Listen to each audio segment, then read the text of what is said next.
Hello students, chapter 1 history rise in nationalism in Europe part 14।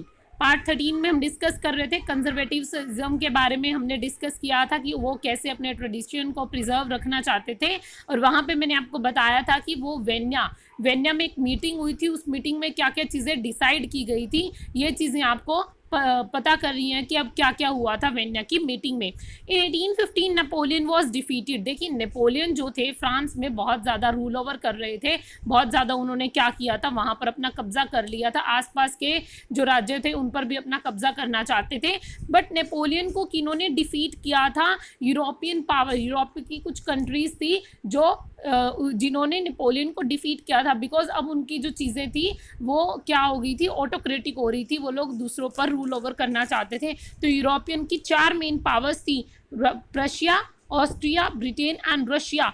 Prussia क्या है? प्रशिया यहाँ पे लिखा नहीं है मैंने, सॉरी। प्रशिया क्या है? प्रशिया जर्मनी का पुराना नाम क्या होता था? प्रशिया होता था। बाद में जब वो डेमोक्रेटिक हुआ तो उसका नाम क्या हो गया? जर्मनी रख दिया गया था। तो इन स्टेट्स ने, इन किंगडम्स ने, इन्होंने क्या किया था? नेपोलियन को हराया था, नेपोलियन को डिफीट किया था। तो इन्होंने क्या किया था? कंजर्वेटिज्म ने क्या किया था? कंजर्वेटिव्स ने क्या किया था कि एक मीटिंग रखी गई थी, मीटिंग एट वेन्या। मतलब कि वेन्या एक जगह का नाम है बच्चों। और मीटिंग क्यों रखी गई थी कि जो चेंजेस आ गए हैं, लाइक मोनार्चियल सिस्टम अब खत्म हो गया था, तो ये मोनार्चियल सिस्टम को वापस लाना चाहते थे। जो चेंजेस हो गए थे, ये उन चेंजेस को दोबारा लाना चाहते थे कि जैसे पहले शासन चलता था उसी तरीके से चले, बट ऑटोक्रेटिक ना हो। ऑटोक्रेटिक मतलब एक्सप्लोटेशन ना हो, राजा बेशक बन जाए, लाइक डेमोक्रेसी ना हो, बट एक्सप्लोटेशन ना हो किसी का। इस तरीके की चीज़ें ये डिमांड कर रहे थे। The Vienna Congress was hosted by the Austrian chancellor, यानी कि वेन्या कांग्रेस थी, उसके होस्ट कौन थे? चेयरपर्सन कौन थे? ऑस्ट्रियन चांसलर थे, ड्यूक थे वहाँ के, जो थे ड्यूक नाम था उनका। वो वहाँ के क्या थे? चांसलर थे। अब क्या था? Treaty of Vienna of 1815। Treaty किसको क्या गया है? अग्रीमेंट, मतलब उस मीटिंग में जो चीज़ें डिस्कस हुई थी वो क्या थी, क्या ट्रीटी रखी गई थी वहाँ पर। तो सबसे पहले क्या था? Bourbon dynasties restore. Bourbon dynasty kingdom का नाम है बच्चों, बॉर्बन, जो कि पहले क्या किया गया था, उस पर कब्जा किसी और ने कर लिया था, नेपोलियन ने उस पर कब्जा कर लिया था। तो उसको वापस लेना क्या था? रिस्टोर करना ही इनका क्या हो गया था? मेन मकसद हो गया था कि वापस से उसको रिस्टोर करना चाहते थे।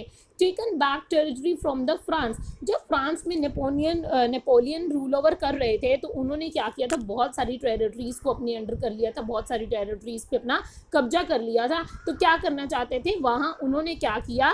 इन 4 जो देश थे, Britain, Australia, Prussia and Russia, इन्होंने क्या किया? वहाँ से अपनी अपनी टेरिटरीज को वापस ले लिया था।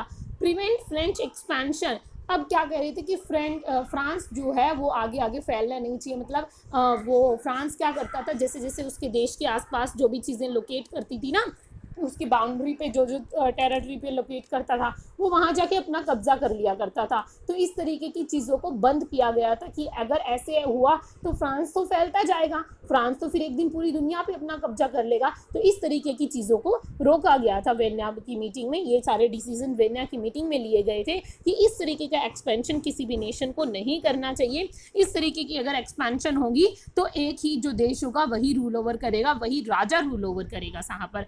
तो ये जो चीज़ें थी, ट्रीटी ऑफ वेन्या ऑफ 1815, बहुत इंपॉर्टेंट क्वेश्चन है। डायरेक्ट क्वेश्चन पूछा जाता है कि वेन्या की ट्रीटी बताइए, तो आप वेन्या बता दीजिएगा। पहले वेन्या में मीटिंग हुई थी कॉन्जर्वेटिव्स की, एंड फिर आप अपने पॉइंट्स को एक्सप्लेन कर सकते हैं। अब ये सारी चीज़ें हो गई थी। अब कंजर्वेटिव्स ने क्या किया था बाद में, क्या क्या चीज़ों को मतलब उन्होंने अप्लाई किया था नेशनलिज्म के लिए, वो हम अपने 15th वीडियो में देखते हैं।